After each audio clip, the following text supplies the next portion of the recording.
What the hell do you think you're doing here? Get up! We don't serve your kind."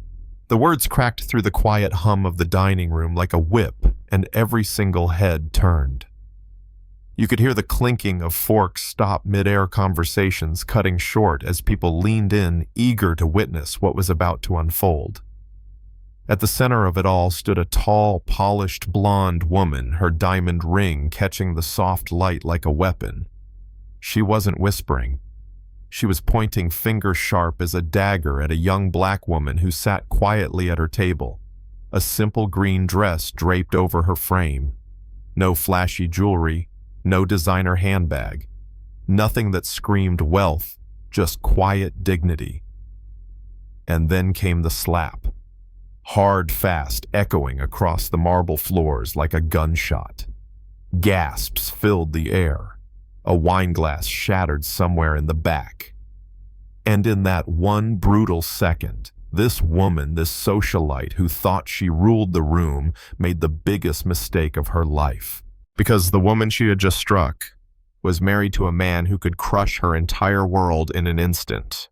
Her name was Naomi Carter, 28 years old, South Side Chicago, born and raised. She wasn't born into luxury. No trust fund, no golden parachute. Her mom had worked 2 jobs just to keep food on the table after her dad passed. Naomi grew up knowing what it meant to fight for every little thing. And yet, by some twist of fate, or maybe just the stubborn resilience of her spirit, she found herself married to Ethan Price, the kind of name whispered in boardrooms, a tech billionaire who'd built an empire on data security. But here's the thing. Ethan didn't fall in love with money or glamour. He fell in love with a woman who once wore a thrift store dress on their first date, a woman whose eyes carried both fire and kindness, someone who refused to bend just to fit into spaces that told her she didn't belong. That night, Naomi had slipped into her favorite emerald dress. Not Dior, not Chanel, just something simple, elegant hers. Ethan had teased her gently. "Aria's full of people who'll judge first and never ask questions. You sure you don't want to wear the gown I bought you?" But she had smiled, brushed his concern aside. "I'm fine, Ethan. I'd rather be me." By the time they arrived at Manhattan's most exclusive restaurant, she felt that familiar knot in her stomach. She knew what kind of crowd gathered here. Old money. New money people who carried entitlement like perfume. And when Ethan got pulled away by a phone call, Naomi suddenly found herself alone at their table, surrounded by eyes that flicked toward her, like she was some kind of intruder. That's when Charlotte Whitmore entered the scene, a name that carried weight among Manhattan elites. Tall blonde, sculpted by surgeons and personal trainers draped in white Balenciaga that probably cost more than Naomi's car. Her smile was sharp, her voice dripping with that polished condescension. "Money can't buy, but privilege can perfect." "Excuse me," she said sweetly, though her eyes were ice. "I think there's been a mistake. You must be lost." Naomi tried to steady her breath. "I'm not lost. I'm having dinner with my husband." Charlotte laughed sharp and cruel, loud enough to make nearby tables turn. "Your husband? And where exactly is this mysterious man?" She glanced theatrically at the empty chair. "Oh, how convenient. Absent. Tell me, sweetheart, how did you sneak into a place like this? This isn't Olive Garden. People like you don't just walk in and sit down at prime tables." The words burned. "People like you." She'd heard that her whole life said outright or whispered under breath. Naomi lifted her chin. "I have every right to be here just like anyone else." Charlotte's face twisted with rage. "Rights. Oh, honey, let me explain something about rights. This is Aria. We don't tolerate cheap knockoffs pretending to play dress-up." And then, without warning, her hand sliced through the air, landing across Naomi's cheek with a sickening crack. For a moment, silence. Total silence. Every patron in that room froze jaws slack as Naomi sat there, cheek-burning lips split, heart hammering. Charlotte straightened her dress like nothing had happened, as if violence was just another accessory she could put on and take off. There. Maybe now you'll learn actions have consequences. You don't belong here. You never will. Naomi could have run. God knows part of her wanted to. But another part, the girl who'd once fought tooth and nail just to get through college, the woman who'd worked double shifts at diners to send money home to her mother, refused to give Charlotte the satisfaction. "You hit me," Naomi said quietly, her voice trembling but clear enough for everyone to hear. Charlotte smirked. "I defended myself. You were being aggressive. Everyone saw." And unbelievably, some people shifted in their seats, unsure, torn between what they'd witnessed and the unspoken power of money and status. That's how it always worked. Power bends perception. But then a voice cut through. An elderly man near the window stood, his voice calm, unwavering. "I saw everything. This young woman never raised her voice. You, madam, were the aggressor." Charlotte flushed crimson, turning on him like a predator.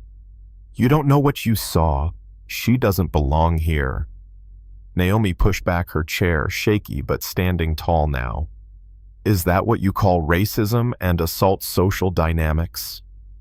Her voice carried, and the word racism sent a visible ripple through the crowd.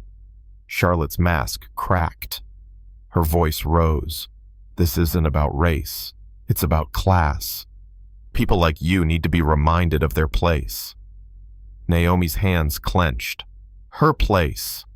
She wanted to scream, but before anything else could explode, another voice shattered the tension. "Did you just put your hands on my wife?" The room spun. Conversations died instantly, and then all eyes turned as Ethan Price strode across the floor.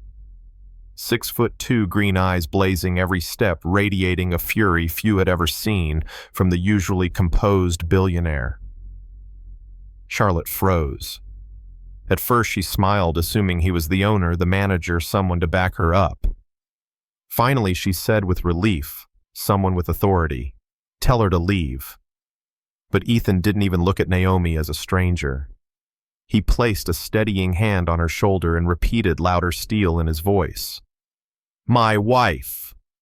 The collective gasp was audible. Whispers spread like wildfire. Ethan Price, the tech mogul, billionaire, and she just slapped his wife. Charlotte's face drained of color. Her mouth opened, but no words came. Ethan's voice was low, dangerous. "You judged her because of her dress. You humiliated her because you thought she didn't belong. And then you laid your hands on her." "Explain to me what gave you that right," Charlotte stammered. I didn't know who she was." Ethan's eyes narrowed. "So, you admit it. If she had been dressed in Dior, or if you'd recognized her name, she'd have been worthy of respect. But because she chose simplicity, you decided she was beneath you." Her lips trembled. "It was a mistake. Please." "I didn't mean... You didn't mean to get caught." Ethan snapped. "But you meant every word when you told her she didn't belong." Naomi watched, stunned, as her husband's fury rolled over the room like a storm.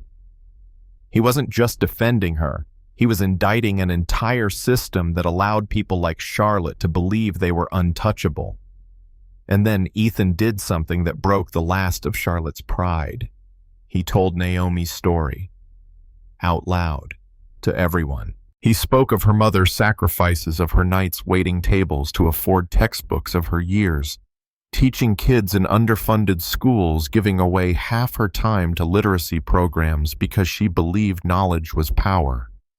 He told them how when he first met her, she wore a $20 dress and cared more about building libraries than buying handbags. By the end, Naomi's eyes brimmed with tears, not of shame, but of pride. because in that moment her husband reminded the world exactly who she was, and Charlotte. She collapsed into a chair, mascara streaking, begging for mercy. Please. If this gets out my family, my husband's company, it will ruin us. Ethan's face was granite. You should have thought about your family before you tried to destroy mine. Phones were recording, diners were whispering. By midnight, the entire scene would explode online. Charlotte Whitmore, the queen of entitlement, exposed for who she really was. Naomi took Ethan's hand, her cheeks still stinging, but her spirit unbroken. She knew the battle wasn't just between her and Charlotte. It was between dignity and arrogance, empathy and cruelty, the old world that judged worth by wealth and a new one that demanded better. And as they left the restaurant, the room still buzzing, one question lingered in the air like smoke after a fire. What would you have done if you'd been there? Would you have spoken up or stayed quiet? Because sometimes it takes one slap, one witness, one voice refusing to stay silent, to remind the world what respect really means. If you believe everyone deserves dignity, no matter how they're dressed or where they come from, hit that like button, share this story, and tell me in the comments. Have you ever seen someone treated like they didn't belong? And did you step in or did you wish you had?